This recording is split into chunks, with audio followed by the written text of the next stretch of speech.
Hi friends, good morning. పొద్దున్నే ఇది duty అండి మాకు. ప్లాస్టింగ్ అయింది, గోడలు తడిపామండి. ఇప్పటివరకు గోడలన్నీ తడుపుకొని వచ్చాము. గోడలు కట్టడం ఈజీయేనండి. అసలు ప్లాస్టింగ్ అంటే చాలా టైం పట్టేస్తుంది. అందులో వర్షాలు పడుతున్నాయి కదా, అసలు లోపలికి ముబ్బుగా వాళ్ళకి కనిపించట్లేదు. లైట్ వేసి మరీ చేస్తున్నారు. చూడండి friends, have a nice day. ఎలా ఉందో కామెంట్ చేయండి. అలాగే సబ్స్క్రైబ్ చేయడం మర్చిపోవద్దు ఫ్రెండ్స్. ఇది వంటగది. ఈరోజు ఇది చేస్తారేమో. చాలా టైం పట్టేస్తుంది ప్లాస్టింగ్కి.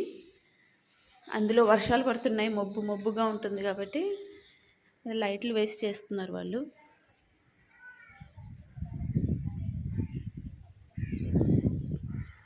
చూడండి ఫ్రెండ్స్, ఇంకా వర్షం పడతానే ఉంది.